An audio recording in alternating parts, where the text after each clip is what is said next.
आज आपण त्रिकोणाचे बाजू आणि त्रिकोणाचा कोन यामधील एक नवीन प्रमेय शिकणार आहोत। तर त्यासाठी तुम्हाला मी ॲक्टिव्हिटी देणार आहे, कृती देणार आहे। आज आपण पायथागोरस प्रमेयाचा व्यत्यास प्रत्यक्ष कृती करून निरीक्षणातून व त्यावरून काढलेल्या निष्कर्षावरून समजून घेणार आहोत। पाकिटामध्ये तुम्हाला एकूण 6 त्रिकोण आहेत। 6 त्रिकोणांच्या सोबत एक निरीक्षण तक्ता आहे। या तक्त्यामध्ये एकूण 6 त्रिकोणांचे क्रमांक आहेत। जसे ह्या पाकिटामध्ये त्या त्रिकोणा प्रत्येकावरती काय लिहिलं आहे, क्रमांक लिहिलेला आहे।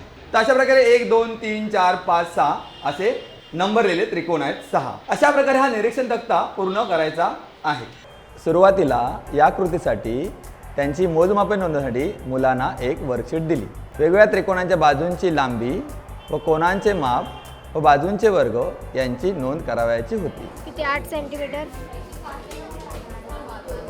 5 वाली 8 12 सेंटीमीटर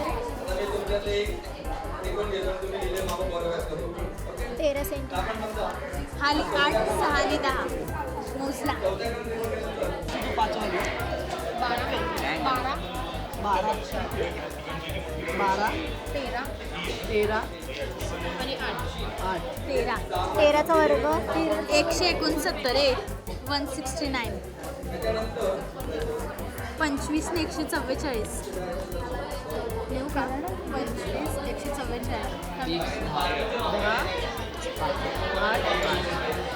8 आणि 6 ची बेरीज 36 100 काय माहिती अँगल घे त्याचा अँगल त्याचा 90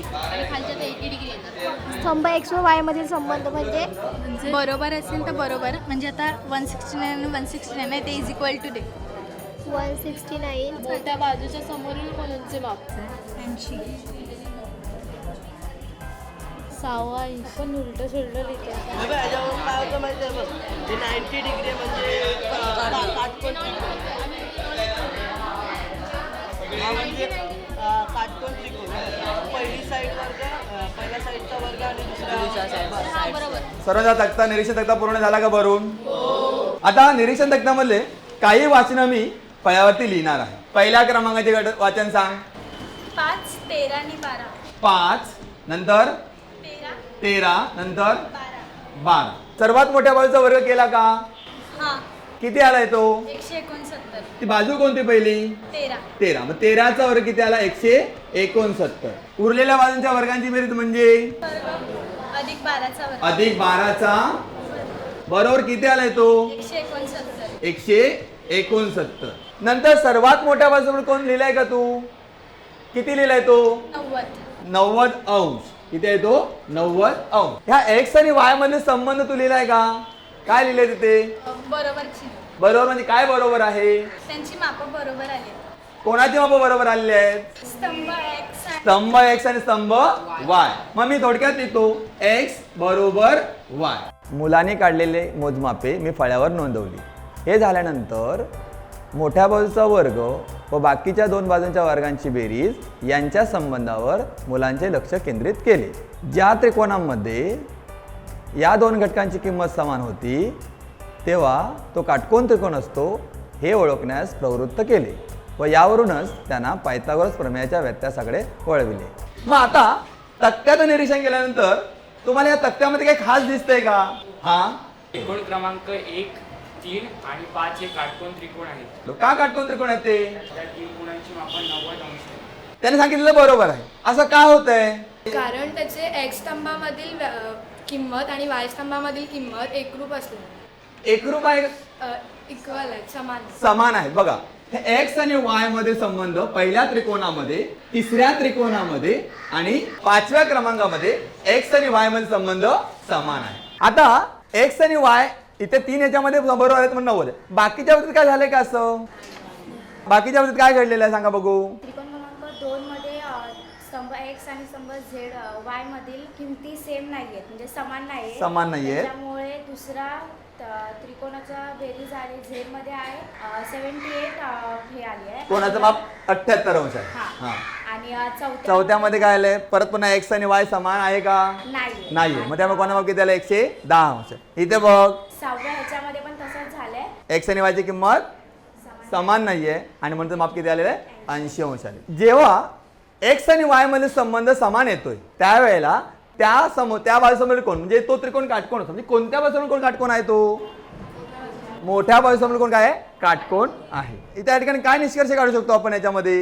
मोठ्या बाजूचा वर्ग इतर दोन्ही बाजूंच्या वर्गांच्या बेरजेचे इतका असेल. बरोबर. तर मोठ्या बाजू समोरील कोण 90 अंश असतो. हा समजलं सगळ्यांना काय सांगितलं? निष्कर्ष काढला. बरोबर काढला का निष्कर्ष?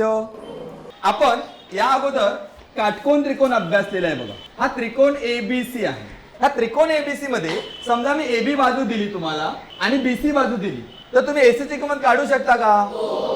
कोणता गुणधर्म वापरता? कोण सांगू शकेल? पायथागोरस मग पायथागोरस सिद्धांत कोणाला सांगता येईल का? कर्णाचा वर्ग हा उरलेल्या दोन वर्गांच्या बेरजे इतका असतो. पण प्रत्येक त्रिकोण हा गुणधर्म लागू पडतो का रे? मग कधी होतो हा?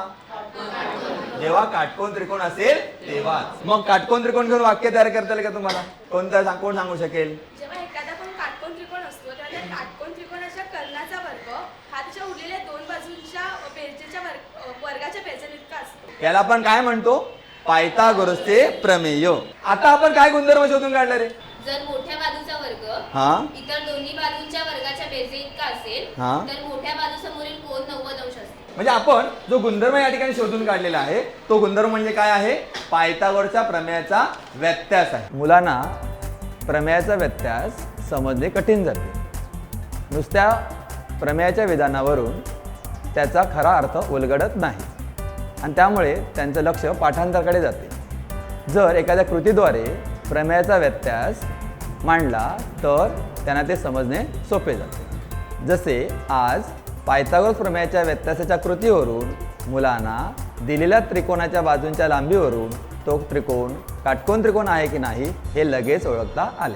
आता मी यासाठी तुम्हाला काही त्रिकोणाच्या बाजू देतो. समजा म्हटलं एक त्रिकोण असा आहे की ज्याच्या बाजू अनुक्रमे 3 सेंटीमीटर आहे, 4 सेंटीमीटर आहे आणि 5 सेंटीमीटर आहे. आणि दुसरा त्रिकोण असा आहे 7 सेंटीमीटर, 4 सेंटीमीटर, 11 सेंटीमीटर आहे. हे 7, 4 आणि 11 यांचा हा काटकोण त्रिकोण आहे का? काटकोण त्रिकोण आहे का तो? नाही. का नाहीये सांगता येईल का तुला? त्याच्यामध्ये सर्वात मोठी बाजू 11, मग? 11चा वर्ग 11चा वर्ग 121 बरोबर. उरलेल्या दोन बाजू त्यांची म्हणजे 7चा वर्ग अधिक 4चा वर्ग किती आले बेरीज त्यांची? केले का तू?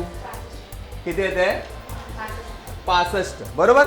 मग यावरून तू काय निष्कर्ष काढला? तो काटकोण त्रिकोण नाहीये कारण मोठ्या बाजूचा वर्ग हा. आणि उरलेल्या दोन बाजूंच्या वर्गांची बेरीज हा समान नाहीये. म्हणजे 11चा वर्ग बरोबर नाही 7चा वर्ग अधिक 4चा वर्ग.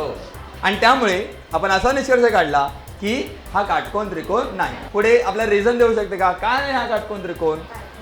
पायथागोरस प्रमेयाचा व्यत्यास.